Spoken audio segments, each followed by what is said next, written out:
semble que la population a de moins en moins envie de débattre. 68% des Français qui considèrent que la démocratie fonctionne mal.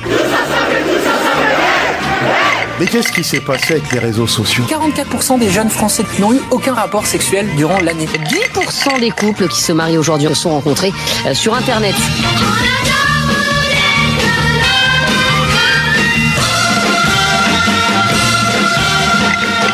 Et salut à tous, il est 19h, vous écoutez Radio Ems et c'est avant le 3e verre. Je vais saluer mes collaborateurs. Salut Momo. Salut. Salut Manu. Salut. Et on salue Franck, bien sûr, à la régie, qu'on n'oublie pas. Salut. Donc vous écoutez avant le 3e verre, je vous rappelle que c'est une émission de talk show, que nous allons parler de sujets de société et qu'on ne va pas forcément trouver les solutions, mais on va se poser beaucoup de questions. L'important, c'est d'essayer. Exactement.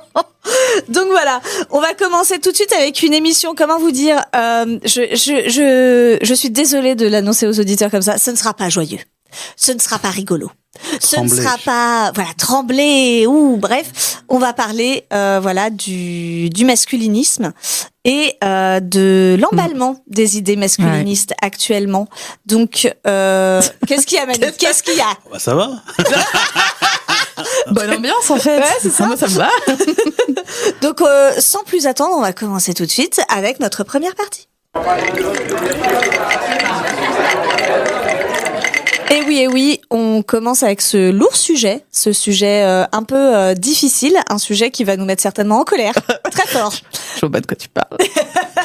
Moi, je vois très bien. J'ai fait une petite méditation avant. Mais je trouve que c'est important de commencer par la définition. Alors je vais définir ce qu'est le masculinisme et je vais m'aider bien évidemment parce que je ne suis pas devin de l'encyclopédie d'histoire numérique d'Europe. Ah oui, c'est un peu étonnant, mais c'est comme ça que je fais mes recherches. Donc le masculinisme est une manifestation contemporaine de l'antiféminisme dans les pays occidentaux. Il défend l'idée que les femmes dominent désormais les hommes, lesquels sont appelés à se révolter, à organiser la résistance et à restaurer l'identité virile perdue, à revendiquer des droits, notamment en tant qu'époux, divorcé et père. Si les militants, c'est pas fini. Si les militants de ce qui est devenu un véritable mouvement sociopolitique croient avoir inventé le mot, il n'en est rien. Le terme se banalise à partir des années 2000 et en fait apparaît un siècle plus tôt, employé par les féministes Hubertine Auclair, déjà, et Charlotte Perkins Gilman, en anglais, pour désigner en fait les défenseurs de la domination masculine. Donc voilà ce petit mot sympathique que l'on retrouve un siècle après et qui a visiblement pris de l'ampleur et de la force. Donc là, maintenant qu'on sait à peu près ce que c'est que le masculinisme et depuis à peu près quand ça existe, en fait ça existe depuis tout temps. La domination des hommes sur les femmes. Oui. Ouais. C'est assez, voilà. Donc, comme on vient le voir, moi, ce que je trouve assez intéressant, c'est que c'est vraiment à l'opposé du féminisme. C'est vraiment oui, c'est en réaction. C'est vraiment un truc qui s'est créé en réaction. Voilà, c'est ça. C'est à des personnes qui demandent les mêmes droits. Allez. Non mais voilà, c'est assez rigolo, voilà, parce que on essaye d'apporter une identité positive en ce moment, je trouve, au masculinisme. Il cherche à imiter un peu le féminisme. Il réclame par exemple une journée internationale des hommes, qui serait un peu leur 8 mars. Comment te dire, c'est tout le reste de l'année en fait déjà, ça te suffit pas ? Il t'en faut un peu juste pour toi ? Donc voilà, c'est un peu. Vous voyez pas Manu. Non, moi j'ai rien fait. Déjà pendant la définition, ils ont levé le poing en bonne camaraderie. Absolument. Non mais attends, Franck a levé le poing et j'ai dit à Franck, no passaran, Franck. Ce n'est pas bien. Voilà. Ce n'est pas bien, Franck. Donc, non mais. Et là, je suis en train de non, Franck. Là, Manu lève la main et pointe du doigt. C'est beau, c'est beau. Le pouce. Allez. Non mais voilà, en fait, si vous voulez, ils essayent de restaurer un peu leur image et même certains préfèrent se déclarer, donc non pas masculinistes, mais hoministes ou humanistes. Ah bah ça c'est souvent ce qu'on répondait quand tu dis à quelqu'un je suis féministe, il dit non mais moi je suis pas féministe, je suis humaniste, parce que tout le monde. Non mais alors. Là c'est marrant, c'est ce que j'ai dit la dernière fois à quelqu'un. Bah ouais. Manu, il reste tant d'éducation à faire avec toi. Enchanté. Mais bon, voilà, juste pour vous dire que c'est vraiment dans le courant des années 70-80 que le masculinisme se manifeste le plus et on voit vraiment des voix s'élever parce que justement les droits des femmes évoluent énormément à ce moment-là sur l'interruption volontaire de grossesse, sur la contraception, sur l'autorisation, la facilitation du divorce, etc. et ce genre de choses. Et donc c'est à ce moment-là, voilà, que ça prend vraiment un essor, voilà. Selon eux, je cite, hein, le féminisme serait allé trop loin. C'est insupportable déjà. Ça fait 5 minutes qu'on a commencé. Je n'en peux plus. Non mais c'est hyper sérieux parce que par contre dans la société ça a des répercussions extrêmement délétères. Donc faut vraiment qu'on en parle. Donc je reprends, oui, voilà, ça aurait été trop loin, ça aurait inversé les rapports de pouvoir, laissant les hommes en plein désarroi et en pleine débandade. Voilà, donc je pense qu'effectivement il y a un rapport avec ce mot fort à la virilité de ces messieurs quelque peu fragile. J'ai retrouvé hier Franck dans la rue, justement, il pleurait, il était en plein désarroi, justement par rapport à ça. C'est surtout moi.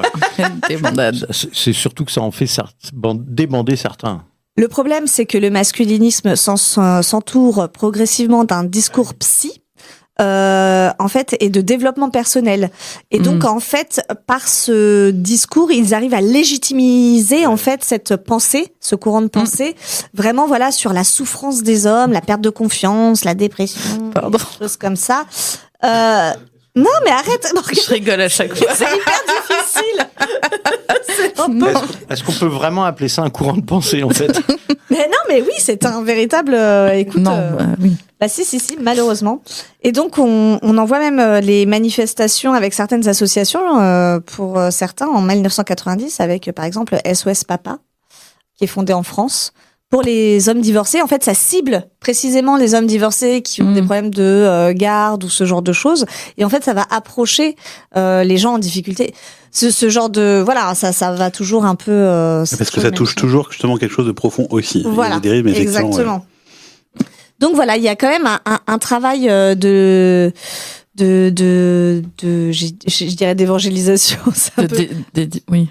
Bah c'est un peu ça. Oui, ça. De marketing. Enfin, aujourd'hui, on en reparlera plus tard, mais il y a vraiment un truc. Voilà, donc il faut vraiment, voilà, parce que il s'estime vraiment victime de discrimination sexiste, les masculinistes. Donc c'est très fort entre eux, hein, voilà, ils ont vraiment l'impression que le monde est un fusil braqué sur eux et que vraiment on leur en veut personnellement. Oh, les pauvres chouchous. Non, mais c'est surtout que, alors, dans ces cas-là, moi, ça me pose quand même un énorme problème parce que on parle systématiquement quand même de droits qu'ont les hommes hétérosexuels, blancs, etc. C'est quand même nier cet état de fait par rapport aux autres minorités. Il y a quand même un gros souci quand même de ne pas se rendre compte à ce point quand même de sa supériorité et de en tout cas de ses facilités au quotidien dans la vie quand même. Enfin, pardon, par rapport aux autres. Je pense, si je puis me permettre, faut décorréler les deux. Dans le sens où justement il y a un mouvement, comme tu dis, qui en plus, comme tu disais, effectivement, il y a une recrudescence même ces dernières années justement là-dessus. On en parlera justement par la suite, d'un point de vue politique, sociétal, etc. Maintenant, c'est ça aussi où je pense il y a une. Je parlais justement de ça touche justement des éléments. Tu parlais des SOS Papa, qui justement des associations où il y a des gens qui justement sont en difficulté, des mecs blancs hétérosexuels comme tu dis, etc. qui sont en difficulté, qui sont approchés fragiles justement et qui vont aller vers ces dérives-là. Oui. Et justement, c'est pour moi, c'est à la fois c'est un effet double tranchant, c'est que à la fois ça il y a ce mouvement masculin justement qui dénie justement, qui nie un peu les droits des autres, des minorités, mais aussi ces mecs-là justement, certains qui sont en difficulté mentale aussi. C'est une chose qu'il faut admettre, parce qu'on est des êtres humains justement là-dessus tous, qu'on soit des hommes, qu'on soit des femmes justement, etc., et qui on a ces difficultés qui ne sont pas reconnus au final, et que certains justement vont s'enfoncer là-dedans, certains. D'autres vont aussi justement aller vers une radicalisation dans ce mouvement parce que ils sentent pas écoutés, etc. Et ça, je trouve que c'est un double problème. Je pense qu'il faut pas vraiment oublier ce truc-là, c'est que c'est avant toute chose. Alors attention, l'idée n'est pas du tout de les excuser, loin de là, parce qu'il y a vraiment des bons gros tarés, mais justement certains justement qui suivent sont beaucoup des gens qui sont malheureusement mentalement très friables, très faibles justement mentalement, qui ont beaucoup de difficultés, et justement c'est ça aussi le souci, quoi. Mais pas que. Alors il y en a. Et en effet, oui, les têtes des mouvements, donc notamment aujourd'hui maintenant c'est des influenceurs qui sont beaucoup à la tête des mouvements. Ils jouent là-dessus. C'est sûr, ils jouent sur tous ces mecs qui sont fragiles psychologiquement et qui ont peur que en fait on leur enlève des droits, ce qui est complètement faux, ou qui ont peur de plus avoir de place. Enfin, en tout cas, voilà. Il y a un mal-être, c'est sûr. Malheureusement, je pense qu'il n'y a pas que ça. Il y en a qui sont vraiment un peu comme je fais le parallèle où quand on a eu le mariage pour tous, il y a eu quand même des manifs donc contre le mariage, alors que ça touchait absolument pas aux droits des personnes qui manifestaient. Enfin, vraiment, on leur enlevait pas le droit de se marier parce que les personnes LGBT allaient se marier. Enfin, c'est complètement ridicule. Bah là, c'est un peu la même chose. On donne plus de droits aux femmes pour qu'il y ait l'égalité. Ça leur enlève pas, mais il y a le mécontentement parce que ils perdent. Il y a une possibilité qu'ils perdent justement cette place d'oppresseur, voilà, c'est inconscient sûrement, ou conscient, remarque, mais en tout cas, voilà, ils perdront leurs privilèges, ils ont peur de perdre leurs privilèges, parce que c'est ça, même s'ils disent qu'ils ne les ont pas, ils ont quand même des privilèges. C'est évident que les autres les autres personnes de la population n'ont pas. Ouais. Voilà. En tout cas, moi, ce que je trouve terrifiant, c'est que c'est une véritable idéologie. Avant de faire toutes ces petites recherches, je pensais que c'était un mouvement. Non, c'est une véritable idéologie. Extrêmement bien cadré, que ce soit par, comme je le disais, certains penseurs, psy, etc. La religion, bien évidemment, aussi qui s'en est mêlée. Bien évidemment, c'est aussi des pensées. Le masculinisme, c'est quand même, comment dire, à l'intersection. Des haines, c'est la misogynie, le virilisme, la LGT-phobie, l'antisémitisme, l'islamophobie. Enfin, il y a quand même tout un tas de... Oui, un paquet de groupes. Oui, c'est ça. Et donc, ça se retrouve aussi dans dans les groupes politiques. Enfin, je veux dire d'extrême droite. C'est des idées qui sont largement répandues effectivement dans les partis d'extrême droite. Et c'est en ça que c'est un véritable danger. C'est que vu que maintenant, entre guillemets, on a malheureusement des partis d'extrême droite qui sont devenus, comment on appelle ça, qui se sont pas assagis, mais ça dédiabolisé. Dédiabolisé, merci, je cherchais le mot. En fait, du coup, ça a laissé la possibilité à toutes ces idéologies sous-jacentes qui faisaient déjà partie de leur rang, la possibilité d'émerger plus fortement et de se dédiaboliser elles aussi. Oui. Il y a aussi un mouvement, je pense, qui est à mettre aussi avec c'est ce fameux mouvement de liberté d'expression qu'on met souvent. C'est le label un peu liberté d'expression. Je dirais depuis milieu des années 2010, justement, ces choses-là, et qui fait que beaucoup justement ont comme s'ils ont une peur de pas pouvoir s'exprimer, une peur de pas pouvoir dire tout ce qui leur passe par leur tête, ce qui est évidemment allié aussi avec les réseaux sociaux, Twitter, Facebook, etc. Et on retrouve ça, tu parlais de dédiabolisation, je pense c'est aussi simplement la peur de l'autre, et que cette peur de l'autre, elles ont trouvé aussi justement un socle grâce aux partis politiques effectivement qui se sont dédiabolisés. De base, ils étaient peut-être un peu plus dans la nature, justement sur Twitter, sur les réseaux sociaux, et avec tout ce qui s'est passé ces dernières années, avec une sorte de déliquescence des partis politiques, et il est monté de l'extrême droite, effectivement, des extrêmes de manière globale, mais de l'extrême droite en particulier, sur les mouvements masculinistes dont on parle, justement. Et c'est vrai qu'effectivement, c'est ça qui est étonnant, c'est qu'aussi il y a un lien avec, comme tu disais, avec la religion. Il y a beaucoup de milieux qui sont très religieux, justement, la religion de manière globale, comme il y a quand même beaucoup justement de communautés qui peuvent être justement très misogynes là-dessus. On peut les retrouver aussi, ce qui n'est pas le cas de tous, mais effectivement, ça peut se retrouver là-dedans. Et donc c'est beaucoup de liens aussi justement avec ça aussi. C'est vraiment des gros socles, des grosses communautés où ils trouvent leur terreau là-dedans, justement, de gens un peu plus faibles, j'allais dire, mentalement, et qui vont suivre aussi là-dessus, ce mouvement. Bah, le problème, comme tu le dis, des gens aussi, entre guillemets, un peu plus influençables, c'est que on le voit là dans les rapports qui sortent par rapport à la jeunesse, c'est aussi justement les enfants, c'est aussi les jeunes adultes, c'est aussi les adolescents, et où tu vois que maintenant, entre 15 et 25 ans, ils sont plus réactionnaires que nous l'étions, ils sont plus masculinistes que ce qu'il y avait, je pense que à notre époque, ils sont plus effectivement dans des idéologies réactionnaires et violentes que nous ne l'étions nous-mêmes. Donc, c'est-à-dire qu'il y a quand même une crainte et une peur à avoir pour les générations qui arrivent, quoi. Parce que grosse, comme le disait Morgane, grosse présence sur les réseaux sociaux. Ouais.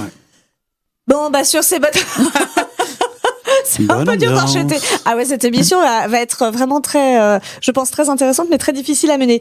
On va essayer de vous apporter un peu de, comment dire, de légèreté et d'amour dans ce monde de brut avec les recos de Momo. Hey oui, alors c'est pas faux. L'amour, ça viendra dans ma deuxième reco. Ah, tu vois, j'ai deviné. Mais ouais. Première reco. L'autre. Qu'est-ce qu'il a dit? Il a des cœurs dans les yeux, Manu. Oh, wow. Il n'en peut plus. Du coup, je voulais commencer par une première reco avec une chaîne YouTube d'une femme. Voilà, on va parler un peu femme dans toute cette testostérone. Ça fait du bien. Du coup, en fait, je suis tombée il y a quelques jours sur la nouvelle chaîne YouTube d'une journaliste indépendante. Sa chaîne s'appelle OK Charlotte et elle s'appelle Charlotte Gauthier. Elle travaille pour plusieurs médias et Franck acquiesce. Franck il connaît. Et donc il y a que 2 vidéos sur sa chaîne pour l'instant, mais en fait je suis arrivée sur sa chaîne en voyant sa vidéo qui s'appelle La face cachée de l'aéroport Charles de Gaulle la nuit. Voilà, c'est un endroit où je vais régulièrement, où je passe régulièrement. Du coup, ça m'a intéressée. Ouais. Et en fait, avec sa caméra embarquée, elle nous fait découvrir l'envers du décor en s'intéressant notamment aux personnes SDF qui habitent, entre guillemets, l'aéroport. Et du coup, au fil du reportage, on découvre plusieurs portraits de personnes sans abri, certains qui sont connus, qui sont là depuis 15 ans dans l'aéroport. Et ils lui font découvrir un peu les secrets de l'aéroport, donc comme les sous-sols où généralement ils arrivent à choper un peu de bouffe avec les invendus des magasins. Ils nous montrent un endroit où en fait des grilles se ferment la nuit et en fait ils laissent les SDF entre les 2 grilles. Comme ça ils sont en sécurité. Ouais, et surtout que en fait pour les vols du matin, les gens passent pas par là et comme ça, enfin ils voient pas les. Ah oui, d'accord. Bon. Mais voilà, mais les gens qui travaillent à l'aéroport connaissent un peu tous sur ces. Ce truc-là. Ils sont en sécurité. Non, pas du tout. Connaissent un peu tous ces SDF et en fait voilà, c'est c'est hyper intéressant parce qu'elle y va vraiment, elle avec sa petite caméra solo et c'est voilà des discussions très vraies, sans filtre, avec tous ces différents portraits. Donc voilà, franchement, le premier reportage très chouette, ça dure une demi-heure sa vidéo, donc j'ai hâte de voir un peu les prochains. Ouais, voilà. Donc voilà, la chaîne OK Charlotte. Et ensuite, en deuxième reco, je voulais parler d'une série documentaire qui s'appelle, alors en anglais, Love on the Spectrum. Quel accent? Et en français, je sais plus. C'est ça. C'est sur Netflix. Ça doit être Amour et autisme ou un truc comme ça en français. Et c'est une série docu. Ouais, il y a pas mal d'extraits Il est tout content. Il y a pas mal d'extraits qui traînent sur les réseaux sociaux. Et du coup, moi, j'ai commencé à la regarder. Donc, il y a déjà 3 saisons de cette série documentaire et qui suit en fait des personnes avec un autisme qui sont sur le spectre autistique. Donc, il y a différents portraits, différents autismes qui sont présentés et donc qui cherchent l'amour. Et donc sur les 3 saisons, il y a certaines personnes qu'on retrouve d'une saison à l'autre parce que ils ont pas réussi à trouver l'amour encore, leurs dates n'ont pas forcément marché. Et en fait, donc voilà, ils ont vraiment pour objectif de trouver leur âme sœur et c'est hyper touchant parce que c'est il y a pas de faux semblants, c'est très parfois très naïf ou très honnête. Ouais. Donc c'est vraiment un doudou, à regarder, c'est ouais. Alors après, moi, j'ai pas de personnes dans mon entourage qui sont sur le spectre, donc je peux pas non plus complètement juger. J'ai été regarder un peu les retours sur la représentation. Certains ont émis quand même des critiques, parfois un peu trop infantilisées, où on voit beaucoup leur famille parler, moins eux, etc. Mais dans l'ensemble, c'est quand même une représentation assez positive et qui aide, et avec beaucoup de bienveillance. C'est vrai que c'est filmé aussi, c'est pas intrusif non plus, mais franchement, c'est très très chouette. Donc dans ce monde brut actuellement, voilà, si vous avez besoin d'un peu si vous avez besoin d'un peu de douceur, Love on the Spectrum, je vous le recommande. Merci. Pour avoir vu les 2 premières saisons, justement. Regarde-le, le fan. Non, parce que j'ai une amie, effectivement, qui justement est dans ce spectre-là. Et pour avoir vu les 2 premières saisons, franchement, c'est assez génial. Okay, parce que on oublie très rapidement, évidemment, le spectre en lui-même et c'est juste une série sur l'amour, sur les rencontres, effectivement, entre 2 personnes, simplement très et sans calcul, sans... exactement. Ouais. Mais c'est ça qui est, mais donc on oublie très rapidement. Ça nous change des trucs scénarisés à la con. C'est ça, juste 2 personnes qui se rencontrent et c'est cool, quoi. Et franchement, c'est très sympa. C'est validé par la rédac. Bravo, Momo. C'est comme tes chansons. Allez. D'ailleurs, on se laisse avec une pause musicale. À tout à l'heure. Radio Ems, l'essentiel de la musique.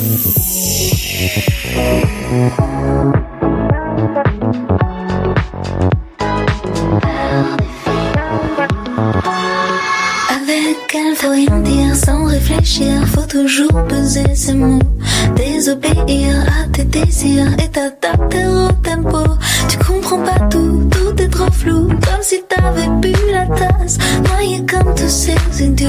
Les filles, elles respirent sous l'eau, elles sont bien pires que dans Shakespeare. Elles ont des dents sous la peau, jouent les martyrs, cachent un sourire, un revolver dans le dos. Le grand méchant loup, elles sont partout, tu sens monter la menace. Tu dis ça, t'es pas macho, mais c'est pas des gens comme il faut. T'as peur des filles, assis seulement c'était des gars. Peur des filles, on prépare un sac où ça se voit. Peur des filles, elles sont mieux pires que ce qu'on croit. Peur des filles.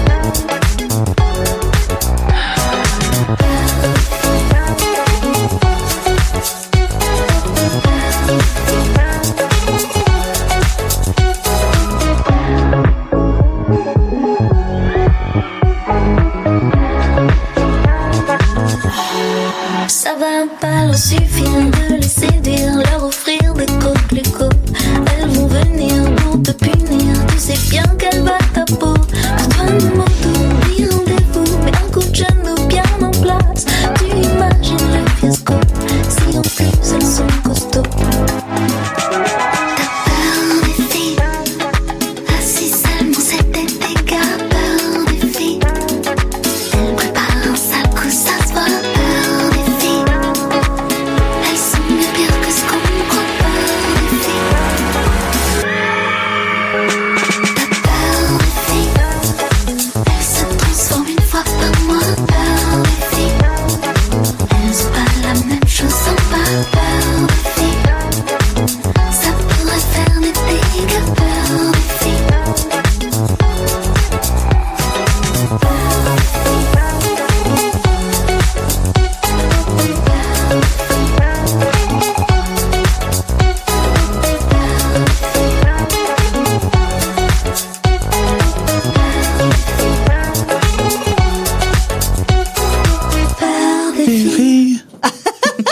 Pardon, c'est moi, je suis désolé.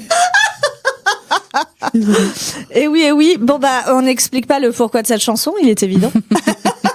Pour une fois. Des filles.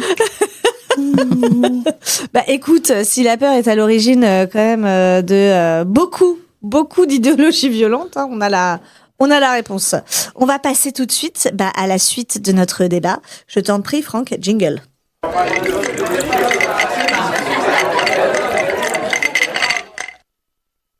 Et c'est reparti donc pour cette émission dédiée au masculinisme et à malheureusement son emballement actuellement sur à peu près tous les réseaux, les plateformes, dans la vie en général. Et on le déplore bien évidemment. Et je commencerai avec cette question. C'est qui les masculinistes pour vous? Bah oui, allez-y. Oh là, il y en a plein. Allez, on va pas se battre. Parti. Ouais, non, moi, je pense surtout aux politiques. Ouais. Alors, je pense à deux choses. Je pense à un influenceur en particulier qui s'appelle Andrew Tate, qui a fait l'actualité parce que esclavagisme sexuel, viol, etc. Il a un frère qui a l'air d'être tout aussi timbré. Cette famille, en plus, c'est charmant. Qui s'est barré en Roumanie faire des conneries et puis qui est revenu, qui était rechopé. Enfin bon, c'est assez et qui fait des vidéos effectivement sur les réseaux sociaux qui sont assez terrifiantes. Non, sinon, c'est un peu un biais professionnel, c'est que on le voit beaucoup aussi en politique, quoi. Simplement aussi à la politique et notamment récemment avec Trump, Musk et Zuckerberg. Ouais. On en parlera. On en parlait, mais c'est vrai que c'est assez. La trilogie. Non, mais c'est assez. Musk étonnant, va bientôt se faire virer apparemment. Oui. Donc. Mais c'est assez dans la manière de faire. C'est même de manière globale. C'est un biais du masculinisme. C'est cette brutalité, cette envie justement de dominer l'autre, cette envie de domination d'un point de vue géopolitique d'abord. Ouais. Et effectivement, malheureusement, étant un mec, le problème c'est qu'à chaque fois c'est des mecs qui déclenchent ça, quoi. Donc dans l'histoire, si tu regardes dans l'histoire, au-delà de notre période, c'est quand même globalement surtout des queumés, quoi. Donc c'est quand même pas ouf pour nous. Donc la marque homme n'est pas très bien représentée, voilà, donc on apprécie, mais non, c'est souvent ça. Trump, c'est vraiment un must de ça. Et Zuckerberg, c'était très étonnant parce qu'il s'était jamais exprimé là-dessus. Et effectivement, Franck qui fait des signes, je sais pas. Qu'est-ce que tu veux dire? Prends le micro. Qu'est-ce qu'il y a? Parce que moi aussi j'ai un avis, mais je pourrais en parler après. Tout ça pour nous dire ça. Bon voilà. Bon, continue, Manu. Si c'est moins, on veut pas. Franck, pour expliquer, Franck était en train de faire des étirements sur la table et tout pour dire regardez-moi depuis tout à l'heure. On a rien compris. Franck, oui. Mais non, moi le fait étonnant, c'est notamment Mark Zuckerberg, je trouve. Alors tout le reste était très brutal, etc. Ce que dit Trump, mais je trouve Zuckerberg qui s'était jamais exprimé, qu'on n'a jamais beaucoup entendu, et là. D'un coup, il lâche des choses justement sur le fait sur la question du virilisme, sur ces choses-là, qu'il faut revenir à ça. Et en fait, ça fait un peu le. Ils sont presque en plus ridicules, quoi, parce que lui, il arrive comme un cheveu sur la soupe. On se dit, mais qu'est-ce qui lui arrive à celui-là? Qu'est-ce qui lui prend maintenant? Non, mais enfin, c'est vraiment. Je pense qu'il a été longtemps frustré, là, il s'est dit. Oui, let's go. Visiblement. Oui. Mais c'est étonnant. Ouais. Après, sur les réseaux, t'as pas mal. Alors moi, je tombe pas sur les vidéos des gars, mais je tombe souvent sur des vidéos de gens qui commentent, d'influenceuses, d'influenceuses qui parlent. Par exemple, ça existe beaucoup, donc des masculinistes qui font des vidéos, qui dédient des vidéos entières à des créatrices de contenu pour justement les descendre, etc. Et après, ça amène une vague de harcèlement généralement sur leur compte. Donc moi, c'est souvent ça. En fait, je tombe sur des vidéos de créatrices de contenu qui parlent de masculinistes qui ont fait qui ont lancé des raids sur leur des vagues de haine sur leur contenu. Donc il y en a quelques-uns qui reviennent, je vais pas dire les noms parce qu'en fait ça me fait chier de leur faire de la pub, voilà. Mais on en a pas mal franchement en France, et donc soit il y en a en France aussi, il y a pas que l'international qui dénigrent, donc soit qui font des espèces de conseils de drague horribles où en fait il faut descendre la femme pour qu'en fait après elle veuille voilà, donc, soit soit d'autres gars qui parlent de leurs idées nauséabondes, et notamment aujourd'hui de body count, pas mal, et de la valeur des femmes. Et oui, parce que au-dessus de 3, je crois que tu n'es plus quelqu'un qui te respecte. Donc le body count, c'est le nombre de personnes avec qui tu as couché. Voilà, c'est ça, exactement. Et donc plus il est élevé, moins tu es une personne de valeur. Voilà, exactement. Enfin, moins tu es une femme. Parce que généralement, ça marche pour les femmes. Normalement, l'expérience s'acquiert avec le nombre. Alors attention, et la joie aussi, mais là c'est l'inverse. Et enfin, ça marche pour les femmes. Hein. Autant t'es un gars. Pour les hommes, c'est mieux. C'est bien d'avoir un. Enchanté. Et un body count élevé pour les hommes. Pour les femmes, évidemment. Mais c'est pour pas qu'on se rende compte qu'ils baissent comme des culs. Bon, je pense qu'il y a de ça, oui. C'est encore un truc d'infériorité, de complexe d'infériorité. Bah oui. Bah, que veux-tu? Ouais. Donc, non, mais on en a beaucoup qui pullulent et qui. Bon, après, je pense qu'ils pensent tout ce qu'ils disent, mais c'est vraiment un truc marketing pour fonctionner sur les réseaux, quoi. T'as l'impression que plus la connerie, plus ce qui va être dit une grosse connerie, plus il va fonctionner sur les réseaux, et du coup. Et toujours guidé par la peur de l'autre, encore une fois, quelque chose d'un peu universel, comme chez tous ces mouvements radicaux. Oui. Et c'est toujours assez flippant de ce point de vue-là de voir ça. Je trouve aussi. Mais tu vois, ça me fait plaisir ce que tu dis, parce que justement, comme on voit que le masculinisme s'oppose, lui, au féminisme, en quoi le féminisme, tu vois, va dénigrer l'autre, va tuer, va imposer une domination, c'est absolument pas ce que réclame le féminisme. Donc encore une fois, ils se gourrent complètement, ils sont complètement. Enfin, tu vois, on est dans un truc qui est complètement délirant. Alors moi, je dirais, Manu, si. Vas-y. Ça sent la vanne. Non, pas du tout. Là, je vais être très très sérieux. Vas-y, Franck. Il y a pas je pense qu'il n'y a pas seulement une question de haine de leur part. Il y a aussi une question de volonté d'infériorité de la femme, donc des phallocrates, tout simplement. Oui. Il y a déjà cette première chose-là. Et sur la question du body count, c'est tout simplement de dire, la femme vierge, c'est ce qu'il y a de mieux, c'est ce qu'il y a de pur. Donc on revient à des idéologies religieuses. Oui, tout à fait. Donc il y a tout ça, il y a ce mélange de tout ça qui fait que les masculinistes. Après, il y en a différents qui vont aller vers le body count, etc., vers l'infériorité de la femme, sa place c'est dans la cuisine, etc.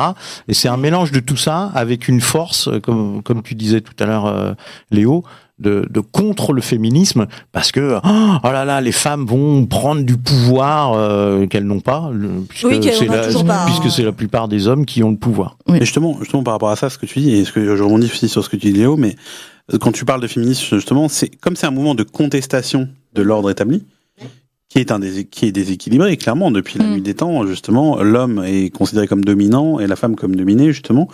Et comme, justement, il y a ce mouvement, enfin, de contestation aussi, l'équilibre devrait être là, justement. On est à 50% d'hommes, 50% de femmes dans le monde, et puis même s'il n'y a pas 50% d'ailleurs des deux, mais ce que je veux dire, c'est que, à partir du moment où il y a un mouvement de contestation, donc une volonté de rétablir l'équilibre, il y aura toujours ça, de facto. On peut le déplorer, justement, mais il y aura toujours ce côté-là, des mecs qui sont dans leur canapé et qui se disent putain on va me dégager de mon canapé, quoi. Oui, non mais c'est ça. Pourtant le canapé c'était pas juste qu'il soit dans le canapé. Une peur de perte de privilèges. Exactement. Exactement. Et il y a cette contestation par rapport à ça. La vaisselle va t'attaquer. Mais le balai brosse. Non mais j'ai été attaqué par une fourchette une fois, je peux te dire. Voilà. Oh mon Dieu. Les casseroles sont dans la cuisine.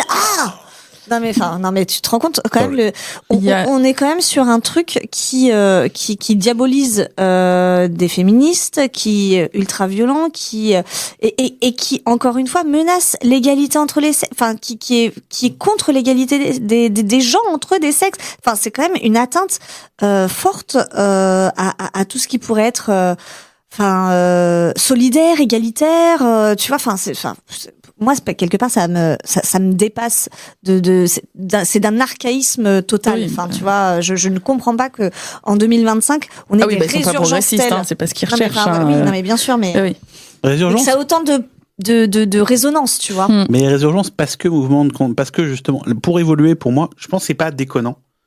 Alors, on peut le déplorer encore une fois, mais ce que je veux dire, c'est qu'on, malheureusement, je pense, du point de vue de l'être humain, on est obligé de passer par là.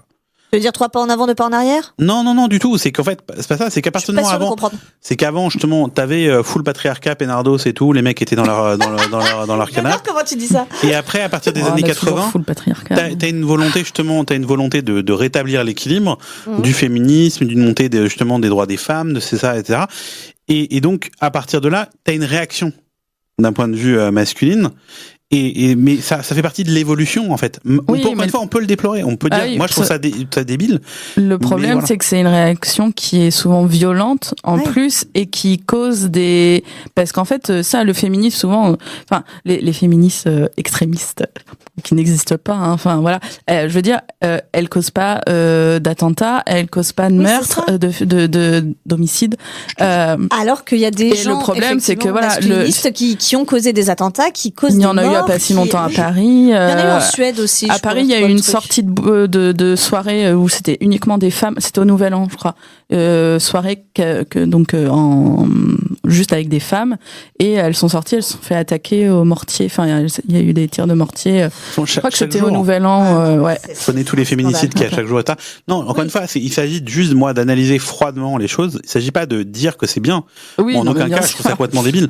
Mais justement, ce que je veux dire, c'est que malheureusement, comme dans tout, ce qui est universel dans tous les mouvements, justement, que les minorités aujourd'hui, par exemple, dans ce même style de combat, justement, se battent contre la majorité absolue pour leurs droits, ça crée un mouvement de contestation, et tu dois malheureusement passer par là. Mais il y a toujours des gens contre le changement. Non, mais c'est sûr. C'est ça. Mais je pense pas que ça soit quelque chose faut voir ça comme quelque chose d'un pas en arrière. On a le sentiment pour moi, c'est justement, on doit passer par là. Et c'est maintenant que ça se joue aussi. C'est pour surmonter l'obstacle. Exactement. Si l'obstacle est surmonté, quoi. Enfin, vraiment, quand tu vois que ça prend de l'ampleur, c'est un peu terrifiant. C'est terrifiant. Mais je suis d'accord. Enfin, c'est dur de voir que ça va s'améliorer, quoi. Ce que je veux dire, c'est que tu dois passer par là justement pour.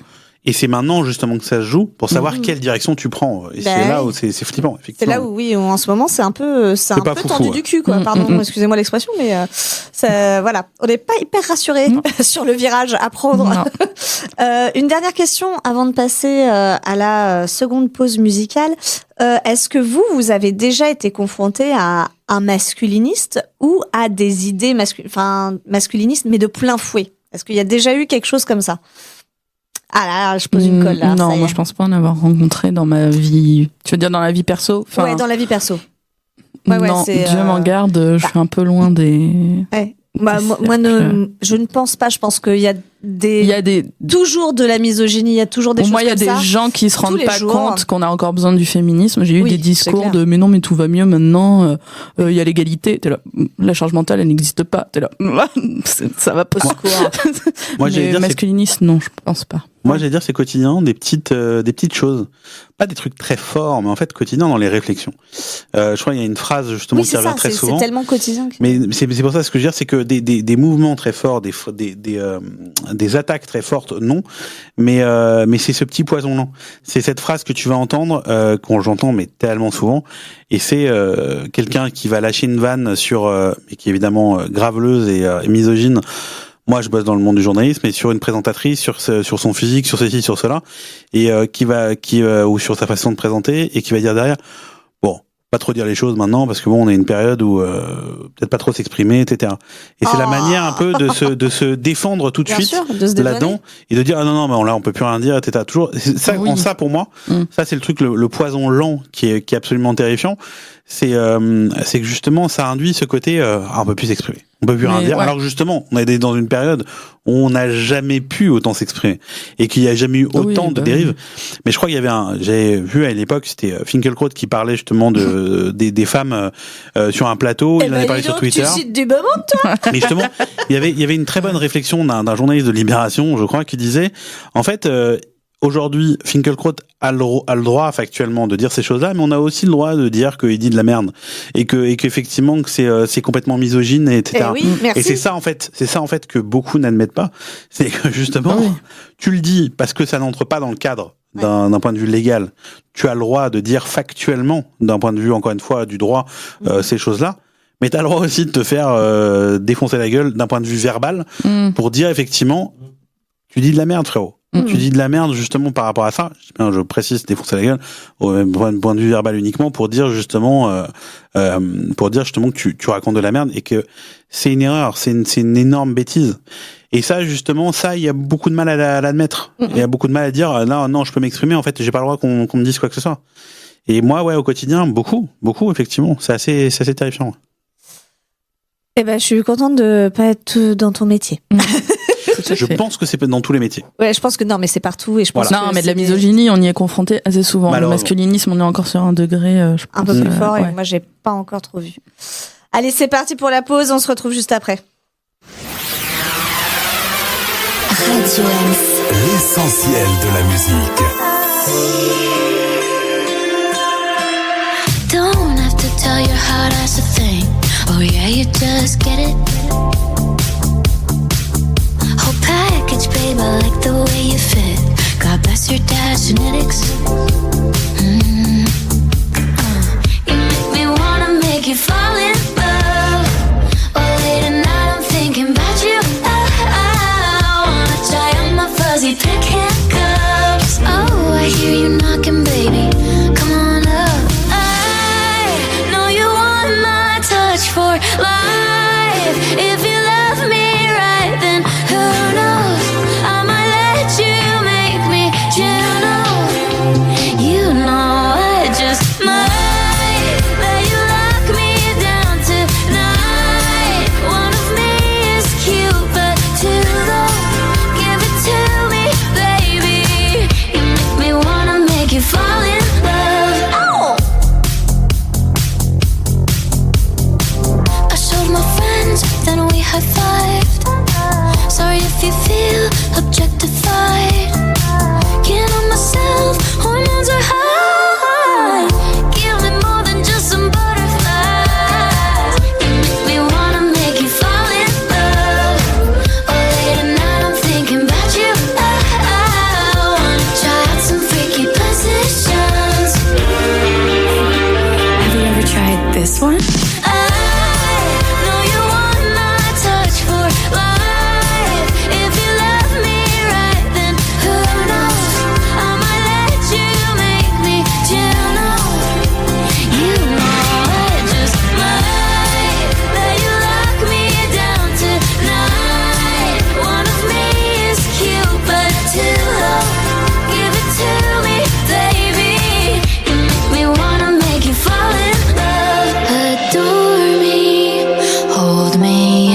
Explore me, mark your territory.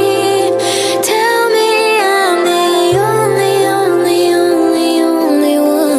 Adore me, hold me and explore me. I'm so fucking horny. Tell me I'm the only one.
Encore un formidable playback de l'équipe. Merci à tous les deux.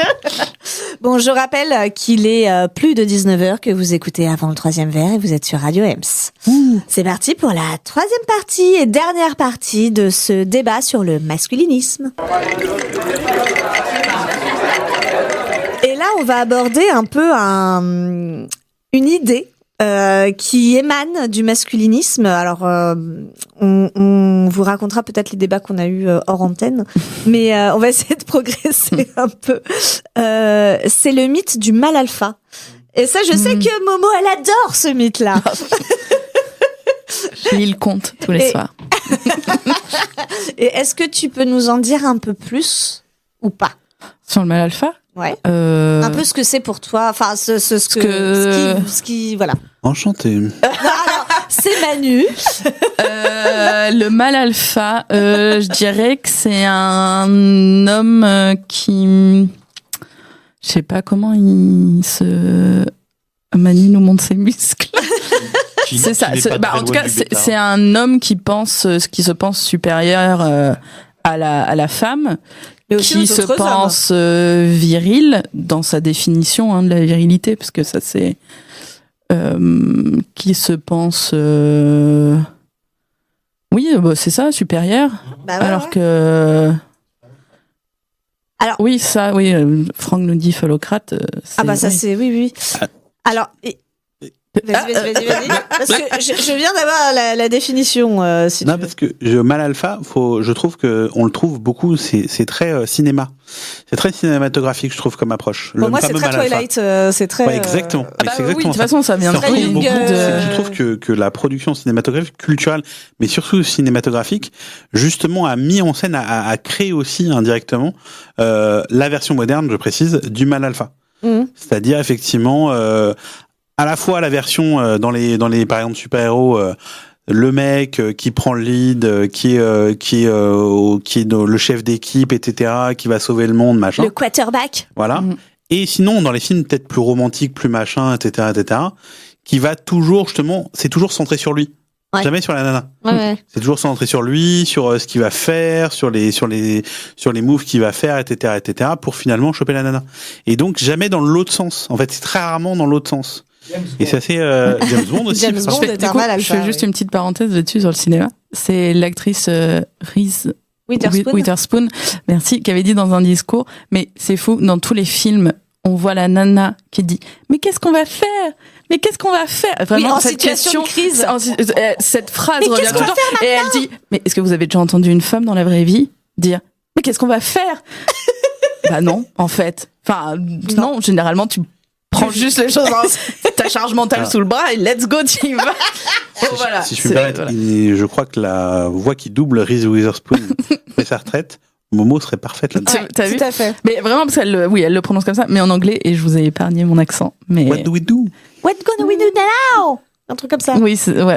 Plus que what do we do ? What do we do now ? Bref. J'ai fourché. Alors moi j'ai la définition là si vous voulez. Vas-y. On sait que t'adores. Moi je suis. J'adore. Alors il faut savoir que je veux dire, il n'y a pas de mal alpha chez les humains.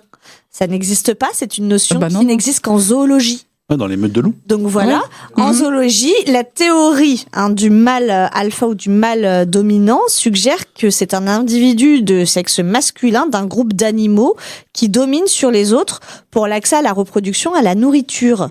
Voilà, que les autres membres suivent, obéissent ou soumettent comme effectivement un loup. Ou le gorille. Voilà, ou le gorille. Ouais. Il faut, alors je sais plus quelle chose disait la dernière fois que j'avais regardé, c'est que et chez les loups c'est pas encore vraiment vrai parce qu'on voit souvent les meutes de loups avec un loup à la tête qui mène la meute, etc. Mais c'est pas le loup qui est à la tête, le mâle alpha. C'est celui qui est derrière parce qu'il protège en fait, et c'est celui qui va essuyer les plates si jamais il y a une attaque ou un truc comme ça. Donc déjà c'est pas celui qui est devant. Scoop. Et non, c'est pas celui qui est derrière, c'est celui qui est derrière. C'est celui qui a la charge mentale. Voilà, donc déjà les gens ils ont pas tout compris, mais effectivement il y a cette espèce de transposition zoologique au groupe humanoïde, si je puis exprimer ainsi, à nous autres humains. Et en fait, c'est un truc qui est complètement galvaudé. Moi j'ai un pote, Hervé il s'appelait, il était loup, et justement il était mal alpha dans une meute de loup dans le Calvados, et c'est vrai qu'il m'avait dit non mais vous êtes vraiment trop cons les humains, c'est uniquement pour nous les gars. Donc non, je confirme ce que tu disais, c'est pas du tout un truc d'humain quoi. Tu t'embrasseras Jean-Loup pour nous. Hervé, pardon. Il a été mal alpha entre 92 et 2024, et puis après il a pris sa retraite. Allez. Non mais alors qu'est-ce que ça relève en fait ce truc du mâle alpha, c'est quoi? C'est parce que pour moi encore une fois cette doctrine masculiniste, le masculinisme est un poison même pour les autres hommes, parce que ça veut dire quoi en fait cette espèce de domination perpétuelle sur les autres? Ce n'est pas que sur les femmes, c'est parce que c'est sur les autres membres du groupe, et donc en fait ça insinue qu'il y a aussi des hommes, en tout cas des individus de sexe masculin qui ne sont pas à la hauteur, qui sont quand même des pauvres merdes, et ces gens-là qui sont peut-être un peu plus influençables, comme tu le disais Emmanuel, qu'est-ce qu'ils vont penser? C'est-à-dire que du coup qu'ils sont pas à la hauteur, ça va faire des problèmes de virilité, de la frustration, ça va engendrer également aussi des soucis, de la violence, des choses comme ça. C'est quand même le serpent qui se mord la queue. On est quand même sur un truc où Le masculinisme ne fait même pas du bien aux hommes, c'est ça que j'ai envie de vous dire. C'est quand même un problème. Je tenais à dire justement, c'est qu'on a été éduqués aussi, nous, là-dedans. Moi-même, le premier, c'est sans aller justement sur ces dérives totales masculinistes, on a été aussi éduqués dans une forme de masculinisme de base, même si c'est une forme qu'on peut dire modérée, ça reste du masculinisme, c'est toujours ce côté de protéger. Dans l'esprit de protection de l'autre, de sa copine. De protéger qui? De protéger son entourage, d'être une sorte de chef de famille, etc. De qui? Oui. Ah oui, ça, non, Pardon. Non, mais bravo. Mais parce que ce qui revient beaucoup, c'est quand on se dit, si on avait une journée sans hommes sur la planète, on dit, qu'est-ce qu'on ferait? Donc les nanas, on est là, trop bien. Et des gars répondent, mais qui vous protégerait? Mais protéger de qui? S'il n'y a pas les hommes? C'est-à-dire que ce que je veux dire, c'est que même pas de l'ours, donc. Mais je suis totalement d'accord. Mais nous, effectivement, là, on a été éduqués dans ce truc-là. Mais et tu t'en rends compte quand tu t'en rends compte. Moi, j'en suis rendu compte justement récemment avec toute cette évolution. Moi, je m'en étais pas rendu compte avant, mais qu'on a effectivement été éduqués comme ça.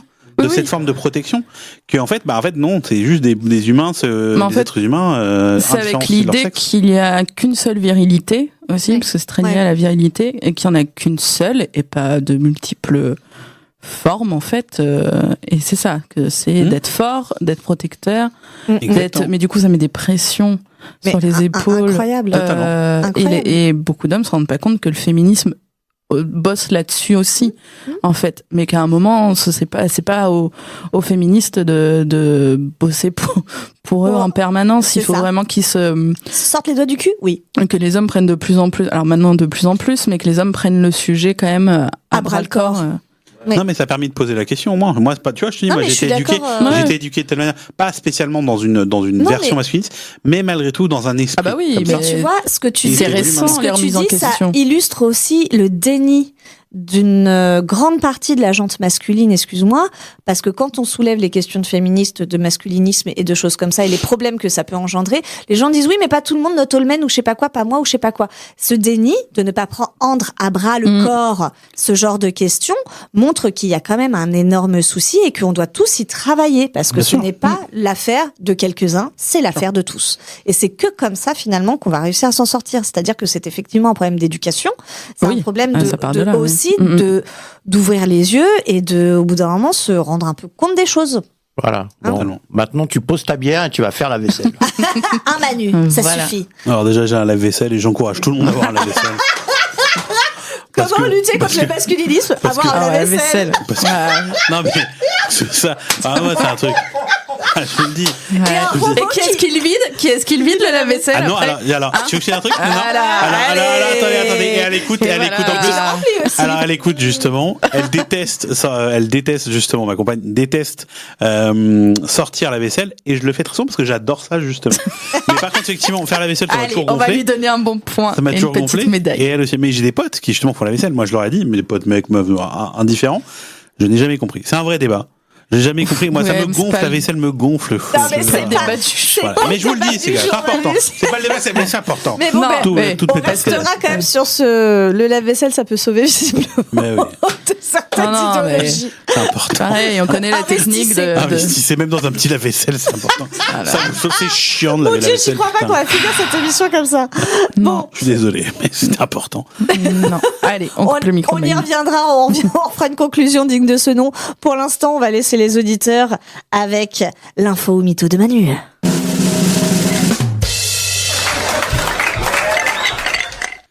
Et oui, comme d'habitude, donc le retour de l'info mytho. Je prends dans l'actualité une histoire. Est-ce qu'elle est tirée de mon imagination? Est-ce qu'elle est tirée de l'actualité réellement? Vous le saurez après, je vais vous en parler.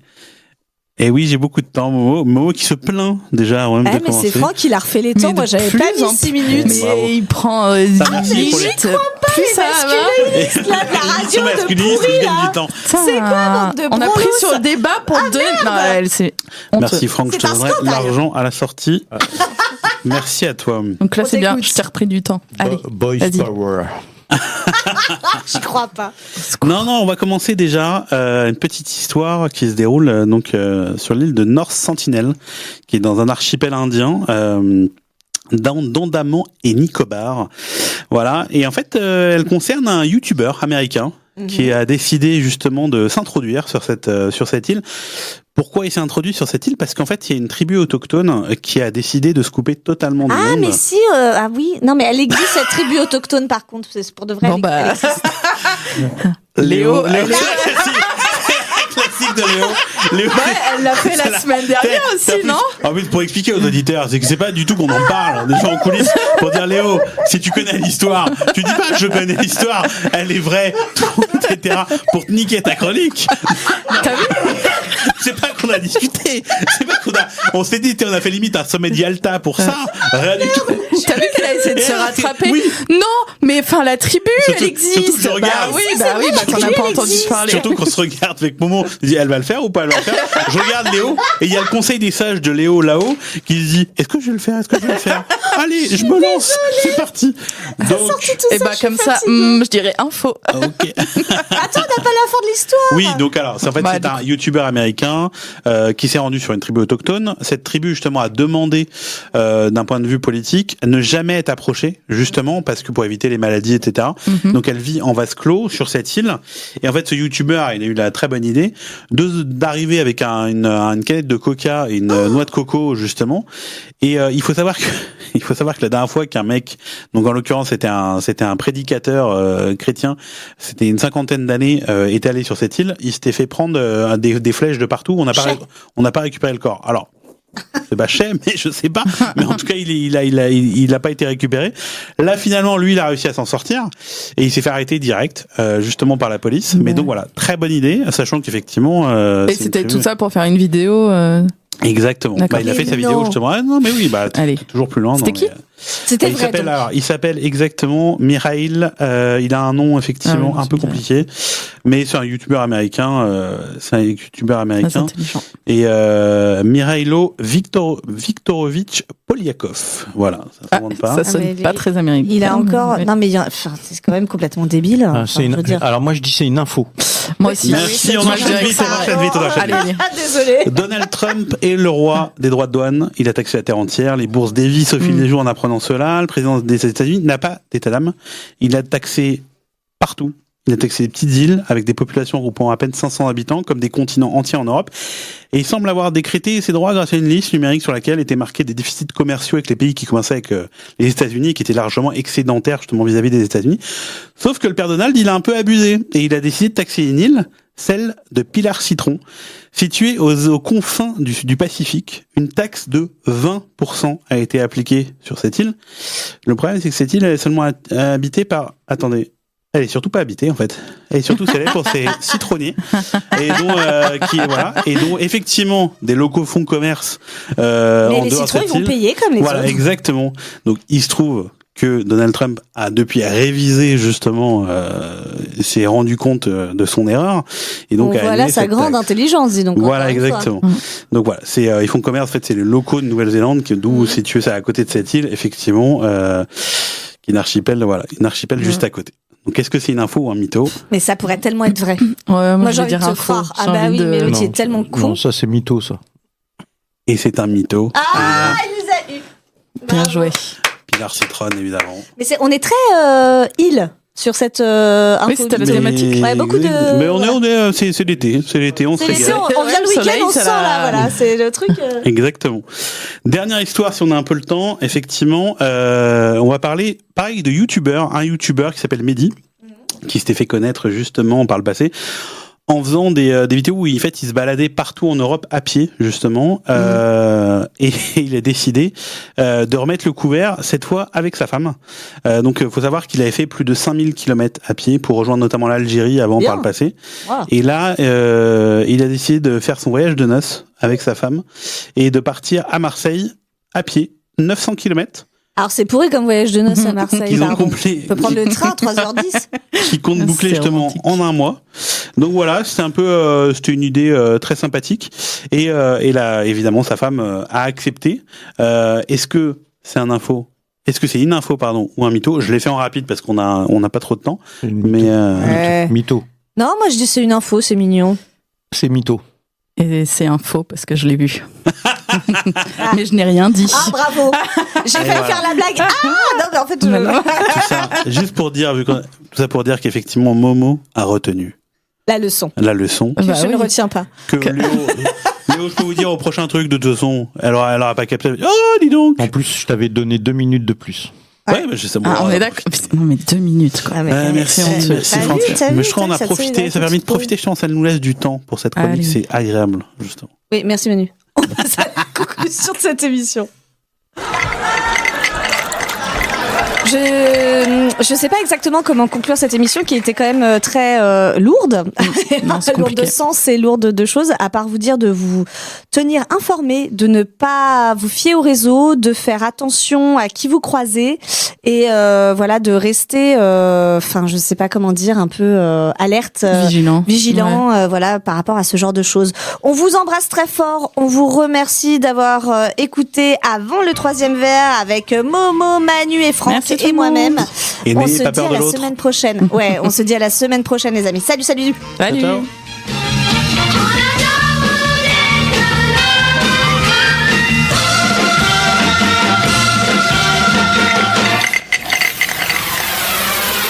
Radio M.